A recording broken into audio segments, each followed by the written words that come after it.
Muy buenas noches, muy buenas tardes, comunidad de Macondo. Bienvenidos a esta emisión. Váyanse sumando a la transmisión, denle me gusta a este vídeo. Como siempre, suscríbanse al canal de Caras y Caretas y si quieren, apóyenlo para que nuestro humilde equipo pueda seguir trabajando. Hoy, otro jueves de Macondo, hablaremos de escenarios preelectorales. Por supuesto, hoy toca Estados Unidos, muchas noticias de este país en los últimos días, en las últimas semanas también, desde el penoso debate entre Donald Trump y Joe Biden, filtraciones mediáticas de última hora que hablan de una eventual retirada de Joe Biden de la carrera presidencial, el atentado contra Donald Trump, del que salió ileso, y el nombramiento del republicano J. Lee Vance para ser el vicepresidente de Trump, un señor que en su momento iba tachando a Donald Trump de Hitler estadounidense, ni más ni menos, alguien que, bueno, parece una versión joven de Trump con anabólicos.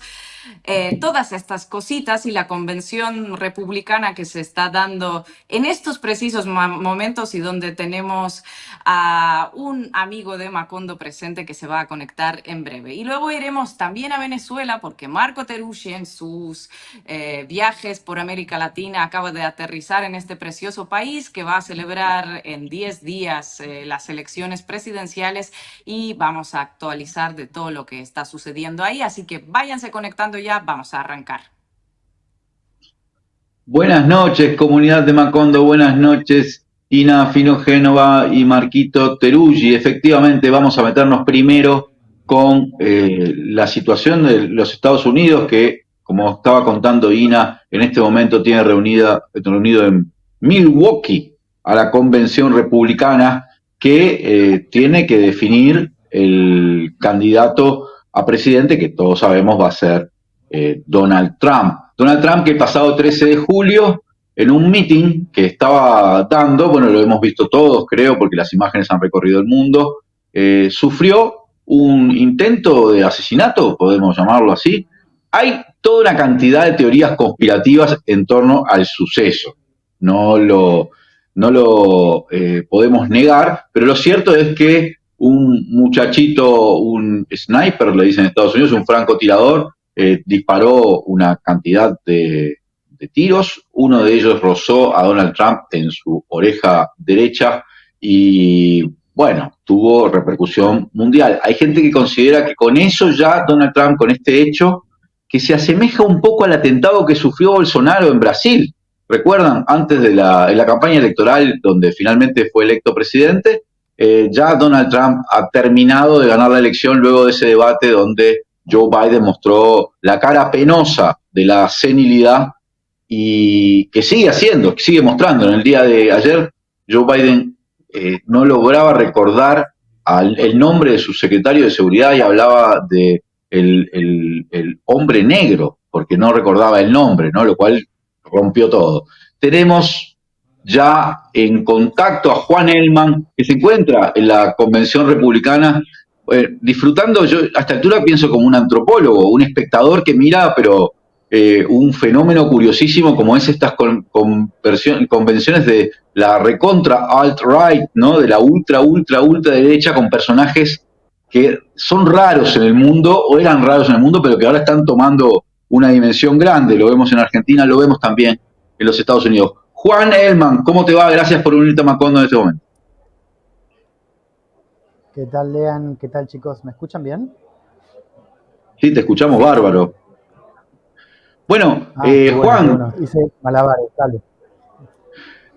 ¿cuándo llegaste a la convención republicana? Empezó el 15, terminaría en el día de hoy, termina, ¿verdad? Sí, estoy acá desde el lunes, desde el 15. Primero, ¿cuáles son las primeras impresiones? ¿Hay ese espíritu de triunfalismo, de decir, bueno, esto ya está, es elegir a Donald Trump y Trump va a ser el próximo presidente de los Estados Unidos? Sí, yo creo que totalmente. Me parece que hay dos claves, digamos, pero yo me quedo con dos para analizar un poco este momento de Estados Unidos desde acá, digamos, de la Convención Republicana. El primero tiene que ver con lo que significa, digamos, esta convención respecto al triunfo y dominio total de Trump de la derecha, ¿no? O sea, si en 2016, digamos, como candidato a la convención republicana, entonces en Ohio había ciertas dudas paros, parte de una parte. Trump es como un crítico que ya no hay ningún tipo de impugnación a su liderazgo, y a Trump se lo venera en cada uno de los eventos y en cada uno de los eventos y cada uno de los discursos de la convención, ¿no? O sea, eso me parece, por un lado, lo muestra muy clara para pensar global, ¿no? De manera, la última comiendo las cercanas. Lo segundo, no sé si me siguen escuchando o se corta. Hay un pequeño problemita con la señal, pero te estamos escuchando bien, aunque se interrumpe un poco, pero a ver si tenemos un poquito más de suerte en este segundo tramo. Voy a intentar moverme y de paso les muestro, estoy en medio de un evento latino, que está como, este es el tipo de eventos que hay acá en la convención, en la convención me estoy moviendo porque el wifi me parece que es un poco mejor por acá.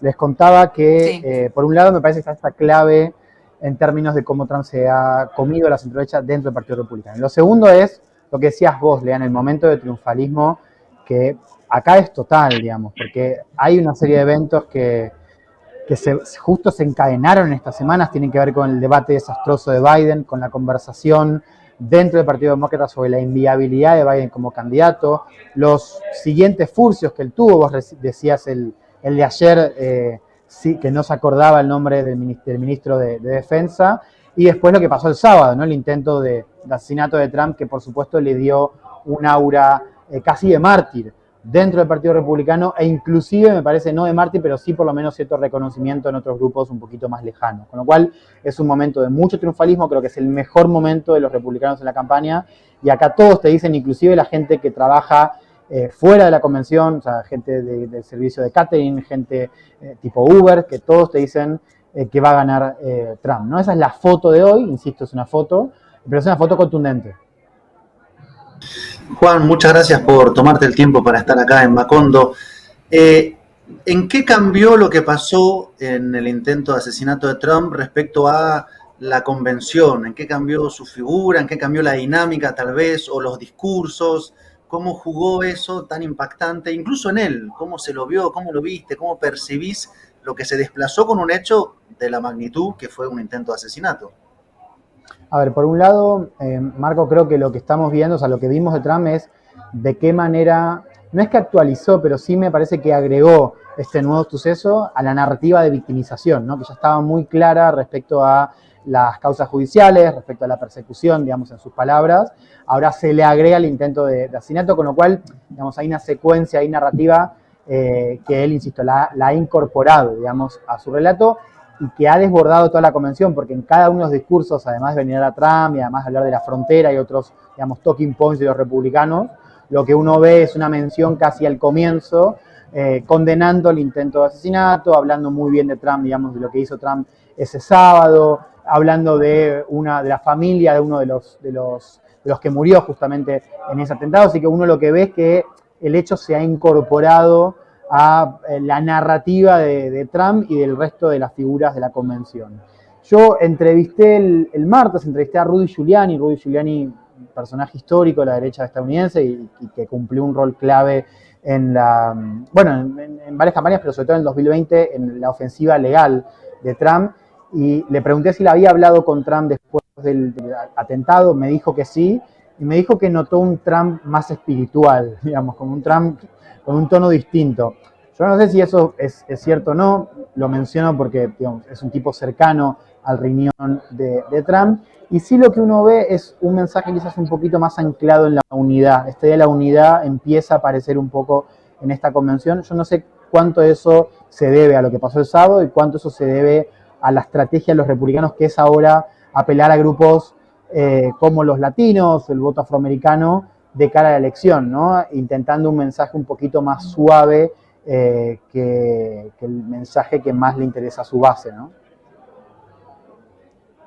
Juan, buenas tardes, muchas gracias por dedicarnos tu tiempo, sabemos que no tienes mucho. Entre las publicaciones que he visto ahora preparando un poco, han salido un par de la última hora, New York Times, diciendo que los oficiales, el Partido Demócrata está aplazando una semana más el anuncio sobre la nominación de Joe Biden, sobre la candidatura de Joe Biden, para ver si puede todavía pues reflexionar si se retira finalmente o no. Axios también dice que este fin de semana podría ya anunciar su retirada de la carrera presidencial. En caso de que esto suceda, ¿qué chances tiene Kamala Harris? ¿Qué candidatos se manejan? ¿Y hay alguna alternativa real a ese Trump que parece ser que ya está descorchando champán, ¿no? Y los republicanos. Bueno, yo por eso decía que es una foto esta la que estamos viendo de la victoria inmanente. O sea, no sé realmente qué va a pasar. Efectivamente, Kamala es la opción, digamos, que un poco, bueno, la opción favorita o al menos la opción que mejor se perfila para suceder a Biden en caso de que este se retire.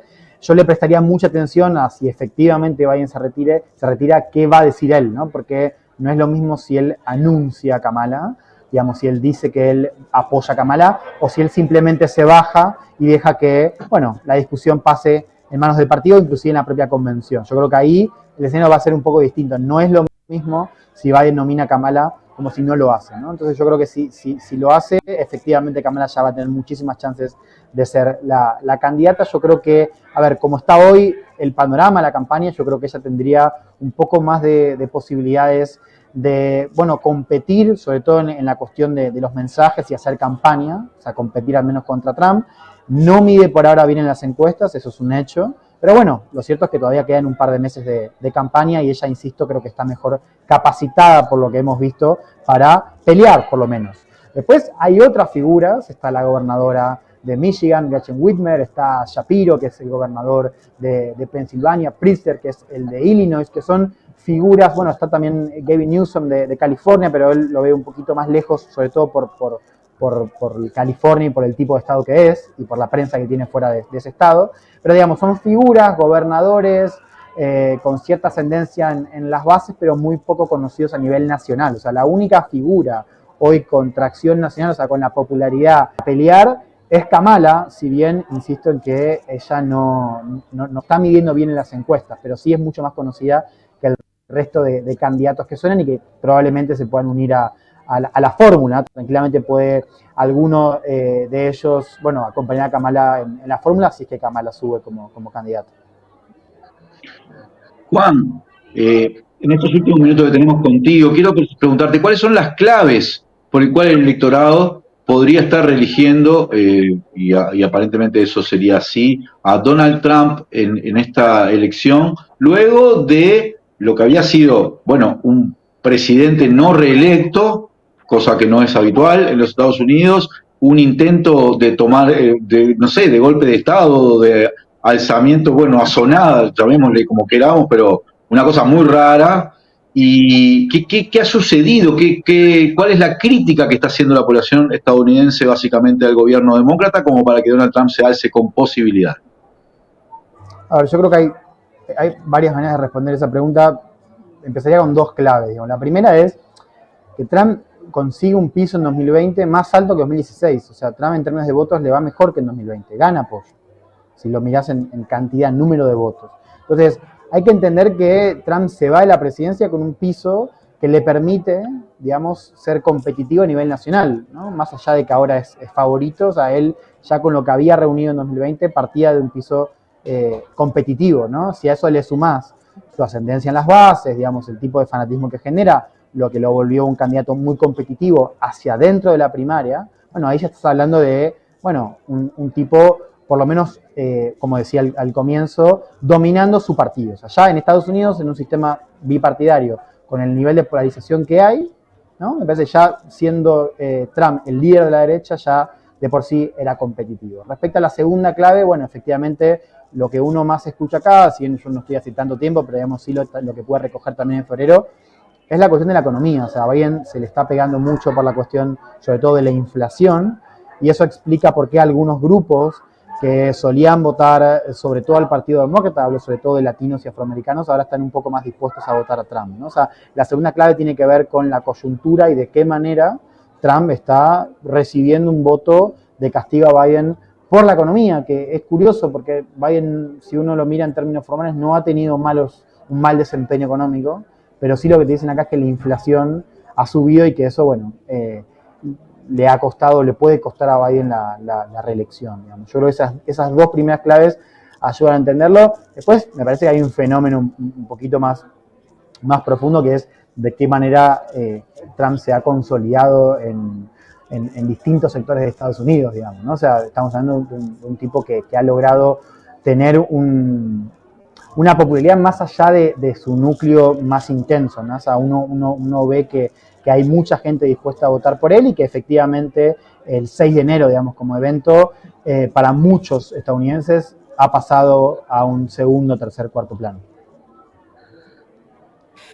Juan Elman, desde la Convención Republicana en Milwaukee, ha estado en Macondo con nosotras. Juan, muchísimas gracias. Esperamos volver a verte en este programa. Ya eres nuestro invitado ilustre. A ustedes, chicos, les mando un abrazo y un placer. Cuando quieran nos seguimos. Abrazo grande, Juan. Bueno, nos plantea un panorama, Juan, que es, para mí fue muy ilustrativo en estos pocos minutos, ¿verdad? Como para ir comprendiendo lo que está sucediendo en esta convención. Me sigue llamando la atención que el fenómeno que explica esa clave que maneja Juan Elman de la insatisfacción de un cierto sector del electorado, que podría estar acompañando a Trump, pero que la vez pasada había apoyado a Biden. Recordemos que efectivamente Trump había tenido como 70 millones de votos, o sea, había sido el derrotado con más votos en muchas elecciones, ¿verdad? Está en eso, en la inflación, en elementos económicos que incluso son discutibles, y no en elementos, por ejemplo, de política internacional, que uno podría decir, bueno, se metió en una guerra contra Rusia o se metió o apoyando a Israel en una masacre, cosa que le ha retirado sin duda respaldos en algunas bases demócratas. El caso de los jóvenes estadounidenses universitarios, que siempre votan en general sectores más progresistas, le tienen revuelta a las universidades hace un montón de tiempo por el caso Gaza. Yo sé que eso en los grandes números no significa mucho, pero en la militancia, si no tenés a los jóvenes demócratas, que son los que agitan, está claro que estás perdiendo ahí un puntal. Ahora, el fenómeno de Trump tampoco puede ser mirado, me parece, más allá de esa clave sociológica que finalmente estaba diciendo. Trump logra consolidarse porque es un personaje atractivo para una parte de la sociedad norteamericana que realmente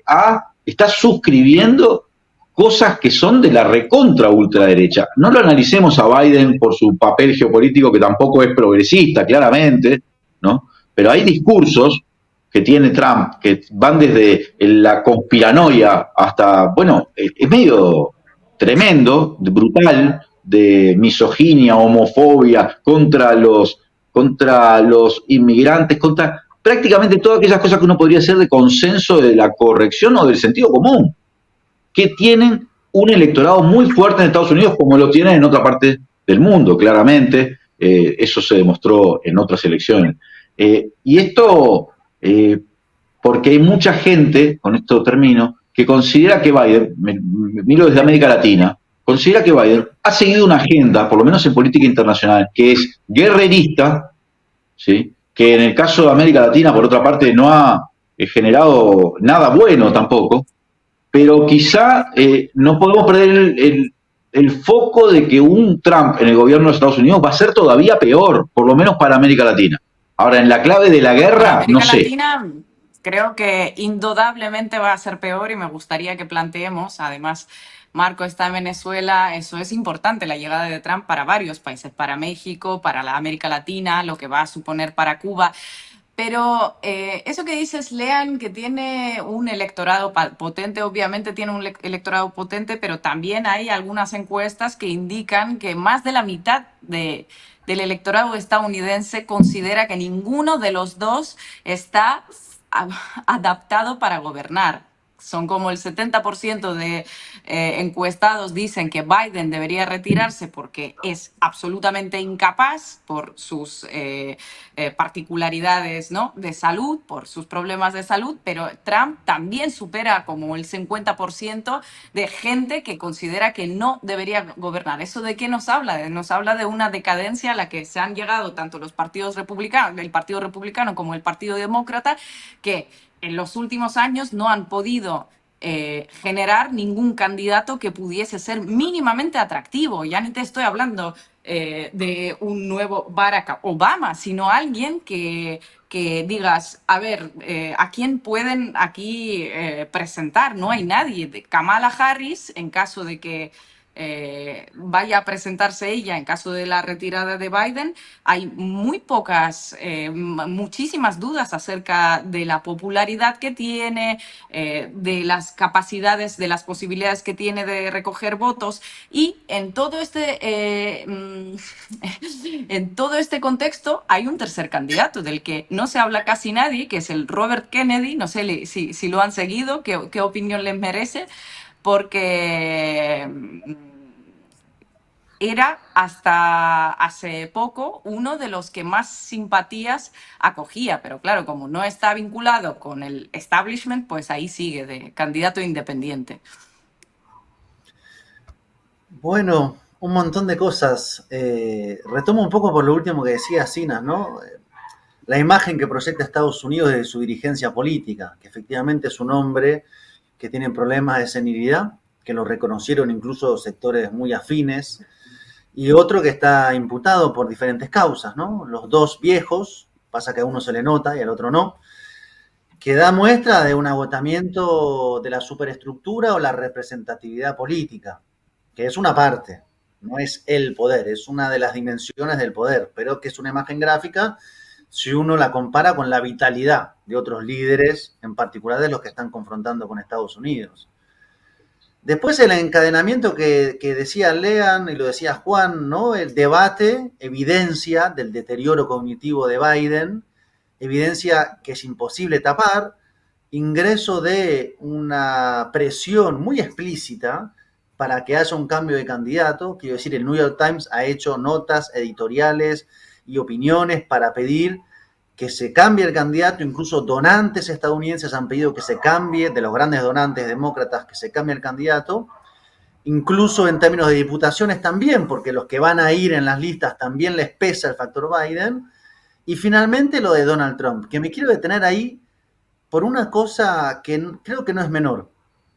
Tal vez Estados Unidos, más que ninguna otra sociedad, es la sociedad del espectáculo por excelencia, es la sociedad de Hollywood, es la sociedad de la teatralización. Y hubo un hombre, un presidente, que de repente resulta herido, que se levanta, que alza el puño y que lo que dice es fight, o sea, luchen.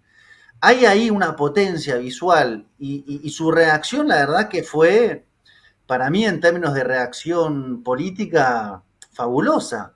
Si eso fue su mensaje principal en un momento crítico y te da una imagen de una potencia política realmente aplanadora. No quiero decir con esto que va a ganar, porque además en Estados Unidos no es lo mismo cantidad de votos que colegios electorales que finalmente resultado. Ahora, en términos de la fuerza que trae ahora con él, una víctima que se levanta y que dice fight, fight, es realmente muy potente. Y del otro lado es realmente muy preocupante, porque cuando Biden intenta, voy a decirlo muy sencillamente, pasar un cambio más, le empieza a salir chispa del carro, digamos, ¿no? Y humo. Entonces estamos ante un cuadro donde si las tendencias siguen así, aparece probable que haya una victoria de Donald Trump, que es una victoria además que está teniendo condimentos geopolíticos importantes. Quiero cerrar con esto para abrir como la otra puerta. Poco antes del atentado estuvo en Estados Unidos reunido con Donald Trump Viktor Orbán, el primer ministro de Hungría, que está trabajando de forma bastante explícita para una zona de acuerdo en la guerra en Ucrania. Entonces también hay como pilares de la geopolítica que están como moviéndose de forma muy gráfica, con consecuencias diferentes según quién gane, por lo menos a priori, en noviembre en la Casa Blanca. Sobre el tema geopolítico me gustaría también detenerme un poquito más. Disculpa, Lean, ahora lo retomas. Pero creo que, no sé qué opinan ustedes, pero creo que se están depositando demasiadas expectativas en una suerte de cambio que no creo que se vaya a producir, al menos en clave guerra en Ucrania, porque recordemos que Trump es la persona que fue la persona que empezó a enviarle armamento a Ucrania. Los primeros misiles antitanque Javelin ucranianos fueron enviados, que recibió Ucrania, fueron enviados por la administración Trump. Fueron los misiles antitanque con los que se logró resistir a estas primeras semanas de la invasión de las tropas rusas. Entonces, obviamente se está haciendo una serie de declaraciones de cara al electorado de Trump, de Make America Great Again. Tenemos que centrarnos en nuestros problemas. La amenaza existencial es China y esta guerra no es ni nos va ni nos viene, hay que pararla y dejar de gastar el dineral que nos estamos gastando, pero del dicho al hecho habrá que ver qué es lo que sucede, porque sabemos por experiencia que cualquier giro a la extrema derecha siempre es más belicista. Por otro lado, el hecho de que Víctor Orbán se perfile ahora mismo como el principal pacifista y que gente como Le Pen, gente como Orbán, gente como el propio Trump tengan esa oportunidad de lucirse como menos beligerantes al lado de los supuestos centristas como von der Leyen es bastante lamentable. Y si va a ser esta peña, va a ser esta gente la que finalmente logre una suerte de alto el fuego, será algo vergonzoso para todo aquel progresista que ha estado 2 años defendiendo envío de armas, prolongación de guerra y jaleando la masacre. Yo comparto contigo lo que estás diciendo, Ina. Quería hacer un comentario en el caso de Robert Kennedy, que efectivamente en las encuestas está marcando con su presentación independiente cerca de un 10%. Lo que pasa es que, claro, Robert Kennedy, que es famoso por su activismo, además de ser sobrino, ¿no?, de John Fitzgerald Kennedy, digamos, de una familia que ya te arranca con votos, porque no olvidemos eso. Ha sido un activista contra muchas corporaciones, abogado que ha estado en muchas cosas vinculadas con luchas, digamos, del ciudadano común contra corporaciones, pero ha tenido, a mi gusto, una desviación conspiranoica que también le junta votos. Pero es claro que el elemento de campaña contra las vacunas, negando la existencia de la COVID-19, en fin, son elementos que para mí quedan ya lejos de una racionalidad política y desdibujan, le dan votos, ¿no? Pero en el fondo hasta lo acercan un poco a Donald Trump. De hecho, Donald Trump tuvo una conversación telefónica con él en la que quiere bajarlo, básicamente para decirle, mirá, yo en el fondo represento más esa lucha tuya contra el Deep State, como le llaman en Estados Unidos, ¿no? Que tu propio Partido Demócrata. Hizo que la familia Kennedy, por otra parte, se sacara fotos con Joe Biden, porque lo venían apoyando hasta que dijo, no, pará.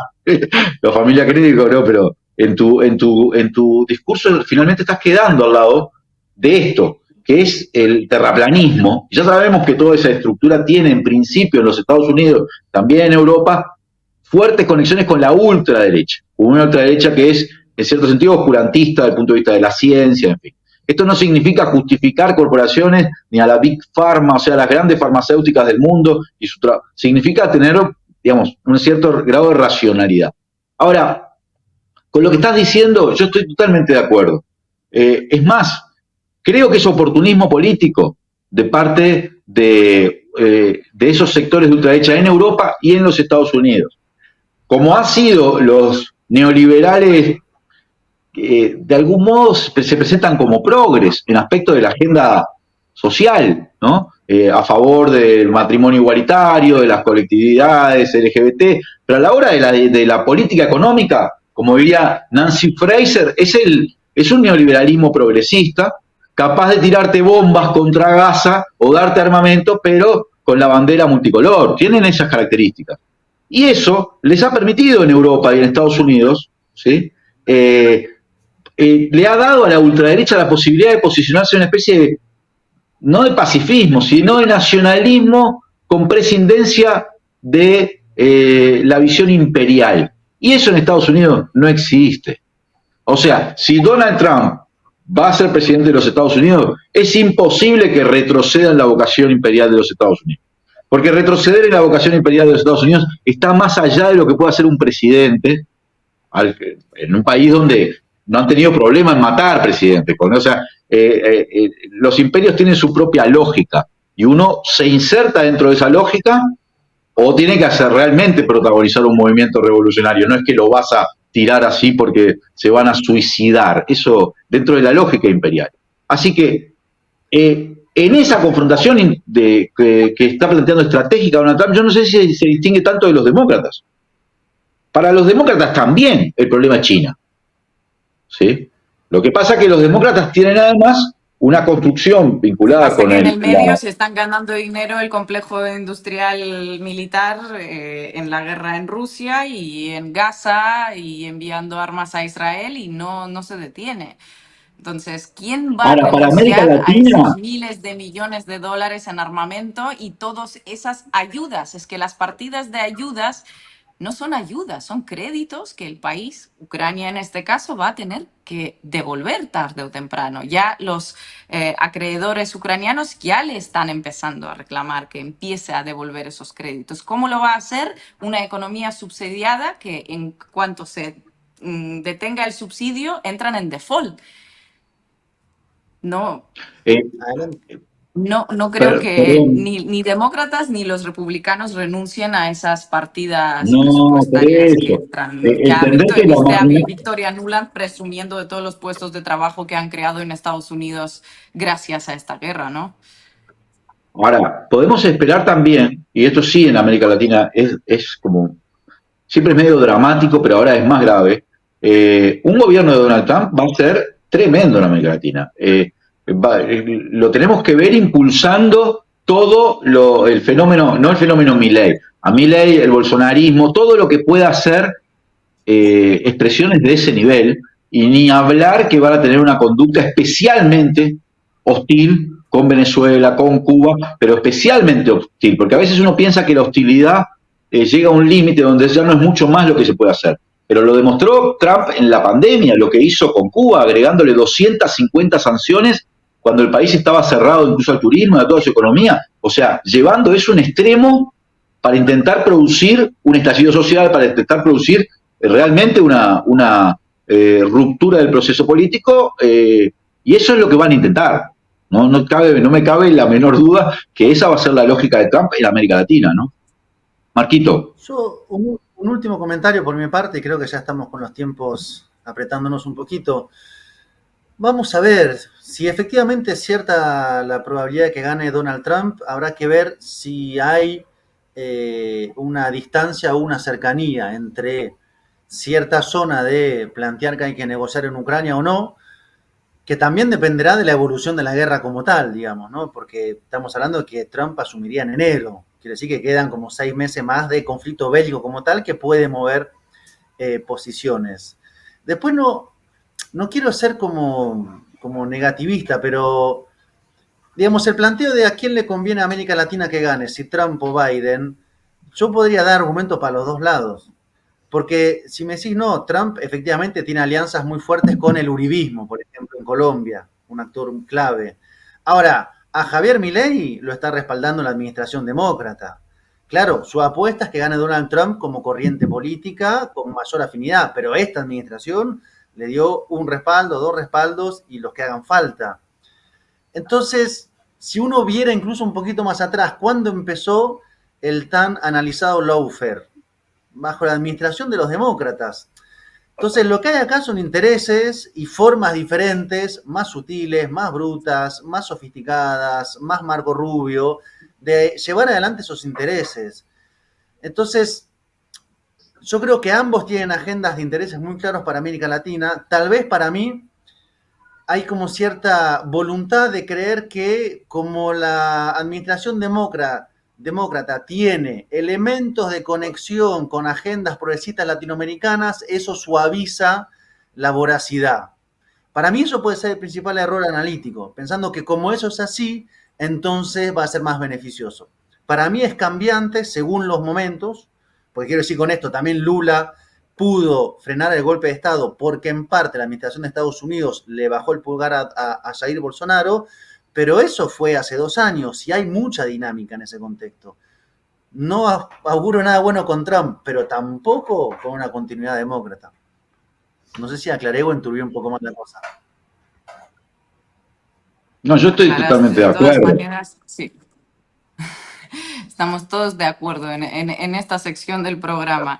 Creo que nos estamos quedando sin tiempo para este bloque, así que nos vamos a ir al corte. No se olviden de dejar sus comentarios y si quieren pueden donar también. Ya saben cómo se hace.